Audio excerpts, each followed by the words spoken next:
ভয়ানক ঘটনা হলো কি, যশোর জেলার ভিতরে সবচেয়ে বড় যে হাসপাতাল, সেই সদর হসপিটালে প্রায় 2 ঘন্টা হতে গেল কারেন্ট নেই, জেনারেটারও অকেজু। জেনারেটারের অপারেটরের কাছে জিজ্ঞেস করলে বসে ইঞ্জিন গরম হয়ে গেছে।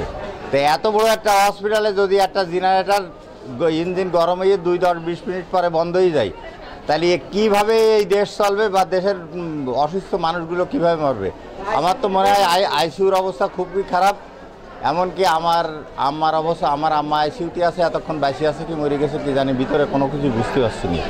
এবং পুরো হাসপাতালের সমস্ত রোগী দিয়ে, সাধারণ মানুষ দিয়ে এত কষ্ট পাচ্ছে।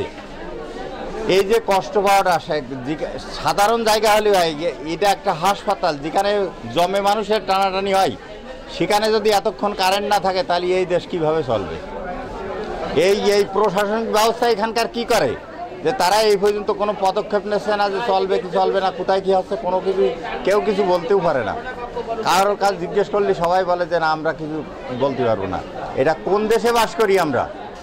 এটা কোন দেশে বাস করি? আমি আশা করি পরবর্তীতে 1 সেকেন্ড কারেন্ট অফ হওয়ার পরে 1 সেকেন্ডের ভিতর কারেন্ট চলে আসবে। প্রশাসন যেন এই ব্যবস্থা নেয়, অন্তত এই হসপিটালে। অন্য কোথাও যা থাক সেটা পরের কথা, যেখানে জমে মানুষের টানাটানি হয়, যেটা হসপিটাল, মানুষ মৃত্যুর কাছ থেকে বাঁচার জন্য যেখানে আসে, সেখানে যেন আগামীতে ইলেকট্রিসিটিটা 24 ঘন্টা যেন সুব্যবস্থা থাকে, এই হলো আমার আশা। হাসপাতালে কারেন্ট ছিল না প্রায় 2 ঘন্টা, তার ভিতরে এই জায়গার জেনারেটর চলেছে 5 মিনিট মতো, চলে বন্ধ হয়ে গেছে। রোগী চরম ভোগান্তিতে। এখন এইভাবে যদি হার্টের রোগীগুলোর এইভাবে যদি সমস্যা হয়, তাহলে তো যখন তখন মারা যায় রোগীগুলোর। অসুবিধে, খুব চরম অসুবিধে। এখানে তো সব সময় দরকার এসি কারেন্ট, সব সময় দরকার, জেনারেটর চালার দরকার। এই বিষয়ে স্বাস্থ্য বিভাগ যদি নজর না দেয় তাহলে কি করা যায়?